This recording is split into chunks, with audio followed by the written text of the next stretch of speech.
Welcome to Zambia and election day. Today was election day, and Facebook reminded me and also showed me pictures of our current president and his wife and a prayer that she wrote for the country.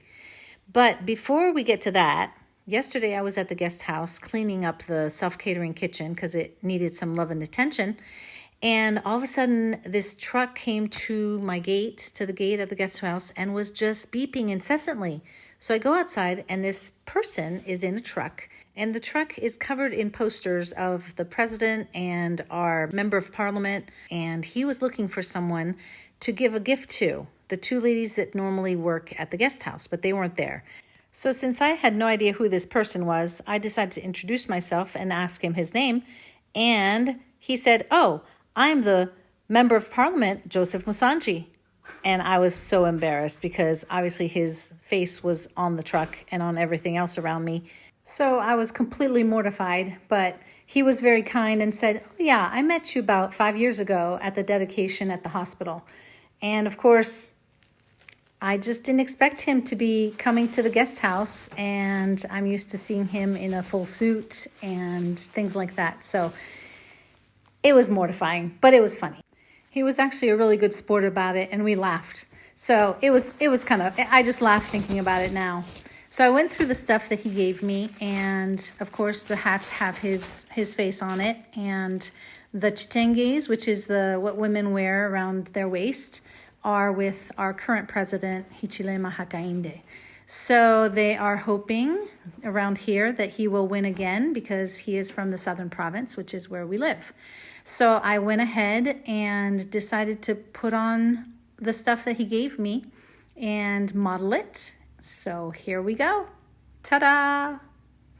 I guess I'm part of the UPND, but I'm not really. It's, So the morning of, back to my story, I came out of our gate and it was a ghost town. I mean, no one was moving around. Typically at this time, 9 a.m. or so, people are going to work, people are coming from the hospital, people are going to the market. I mean, there was no one around. It was so eerie because everyone was voting. Everybody was congregating at the voting polls. So that was really interesting. So then I decided to go and see what it was like at the hospital where people were voting. So come with me as I go to the hospital. We'll see what we find. I mean, look at it around here. There's nobody at the labs. There's nobody even at the police station. It's locked up. This is the police station and the jail. Come back down towards the administration. The door is locked there too. I don't know if the lab next to it is open, but thank goodness. Look at it. It is open. So as I got to the main part of the hospital, I could see the outpatient outside the outpatient department, and typically there's just tons of people here and motorcycles and everything. So I went down into the hospital and followed the backside of the outpatient department. You can see there's nobody around the hospital, and eventually I got to the gate taking me to the primary care department, and there was where everyone was. So they're all lined up waiting to vote and waiting their turn. As you can see, we had really cloudy weather, and people are wearing a lot of jerseys, is what they call them, like sweaters or sweatshirts, because it was kind of cold. It was like maybe 60 degrees Fahrenheit. So waiting their turn. So as I went through the hospital, you can see there's nobody around. Nobody in the window, at the window of the pharmacy, nobody in HR, nobody at the chapel.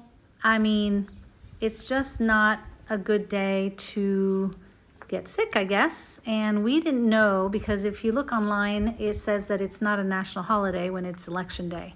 But apparently the president had made a declaration that this year, election day would be a holiday. So when I went home, I looked at my garden where my gardener was supposed to be watering and doing things. So I decided to go ahead and do his job.